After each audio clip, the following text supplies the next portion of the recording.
All right. Good evening, everybody, and welcome to The Spice. My name is DJ Mickey D, and I am so happy to have all of you here with us today for part one of the season 2 finale.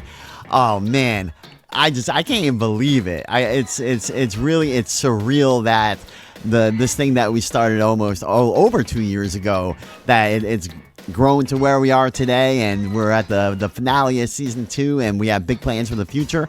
My guest today, Ginger Z. I can't say enough good things about her. I met Ginger. We worked together a bunch of times, but it was always like real quick, like on New Year's Eve. Ginger will stop in with Ginger on Times Square, and she'll do like the weather report. So I hand her a microphone, and I take the microphone back, and that's it. But, last in January, Ginger had come out with her book, A Little Closer to Home, which we'll talk about later in the show. And I had the honor of being her audio guy for about a couple hours. You know, we were in this little tiny studio, and she did a couple hours of affiliate interviews, which are about 4 or 5 minutes each. And she's telling her story, and she's talking about her book and all the trials and tribulations she's gone through. And, you know, I mean, I get it. With these interviews, it's real quick. It's not personal. You know, it's just a quick hit to get the information out there for the book. But I was really touched by everything that Ginger was saying, and listening to her over and over and over give these interviews. You know, at the end of the interview, I was just, like, hey, Ginger, I have this show called The Spice. And if you love music, I would love to have you on, because it's a really, really good opportunity for you to have just all the time you would like to talk about whatever you want to talk about. And we're going to talk about everything Ginger. We're going to talk about her family, her career. She is the first female chief meteorologist at a major news network. Her accomplishments are amazing. She's a storm chaser. She loves extreme adventure. She's gone through a lot in her life, and she's made it to a point where not only is she healing herself, but she's helping heal others. And I know that for a fact, because I just listened to her book, and it is really helping me heal with some of the things that I'm going through. So without further ado, it is my pleasure to introduce to you the one and only Ginger Z. Hey. Thank you for having me. Thank you for being on the show. That was Nasty by Janet Jackson. That's one of the songs that brings you pure joy. I'm ready to get into it. Are you ready to get into it? Awesome. I am. Yeah, that song always, it makes me want to dance. Then I had to dance, and I had to learn. And it always also makes me think I am not Janet Jackson. It's a good reminder that I am not as great of a dancer as Janet Jackson, which I think most of us know. It was just, I got to solidify that in front of America. Yeah, but you can still say it's Miss Z if you're nasty, right? All right, so Ginger, we're going to get into it. I have a great song that I'm going to play for our first song of the evening. This is Respect the Wind by Eddie and Alex Van Halen. This song represents your favorite experiences as a meteorologist.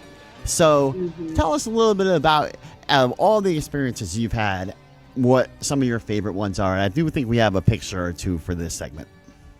Yeah, so I started storm chasing when I was in college, and I went to college for storm chasing because I had seen the movie Twister, and this song is from that soundtrack, which you will see a theme. A lot of songs that I like are from soundtracks because film is something that has inspired, and the story of film has inspired so many, but especially Twister, inspired many meteorologists to find that one thing that we wanted to do with our passion for the atmosphere. So my first tornado chase, where I saw an EF3 tornado, back then it was even just F3, coming across the Texas Panhandle.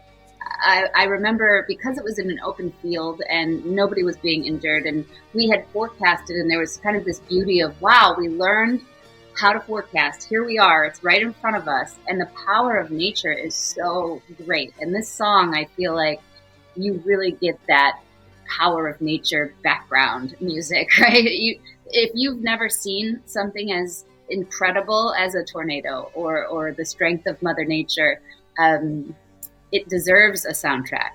because it's Yeah. when it's not hurting people, it's beautiful. Obviously, the power I respect greatly, and so that's probably one of my favorite moments at the beginning of my storm chasing career. And there have been so many others that you could play this under. Every from Hurricane Katrina to Hurricane Michael in the in the Florida Panhandle back in 2018.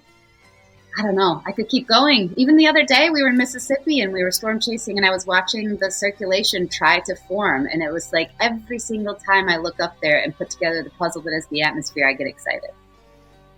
Yeah, I believe it. You posted a video. What was it? Was it earlier today or yesterday of a tornado forming? Yes, that was the one in Kansas in Andover, outside of Wichita.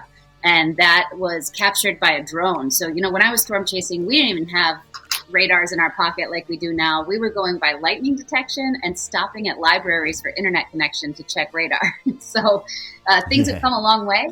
Now we're not only able to chase that storm, but take a drone to a certain level and see this kind of brilliance of the suction vortices within it. And it will really, the more we know and the more we observe, the more we're going to be able to forecast better. And that's what all of that ends up being. And so the chasers that are out there now, it's amazing some of the technology that they've got with them. You mentioned drone, you mentioned Twister. I remember in Twister, they released all those tiny little, not kind of drone-ish type of things. Yeah. Was that Hollywood or was that real? So there were certainly people who were doing that type of research, but that would be taking it, much farther than it had gone. And it didn't make a ton of sense at that time, but there are plenty of people. I mean, if you think about how we study hurricanes, we drop things into them, dropsondes they're called. And so we're able to capture pressure, temperature, wind. And that gives us, and that we release weather balloons twice a day from every airport for that reason, because we need to see that profile of the atmosphere. So yes, there are people who have been doing that. One of the people who I always looked up to greatly, Tim Samaras, and he actually passed a few years ago. He was one of the first to place instruments in real life in the path of a tornado and then study what happened in the environment, something we had never seen before. So it's still a very exciting science with much to learn. And I love watching the evolution of it.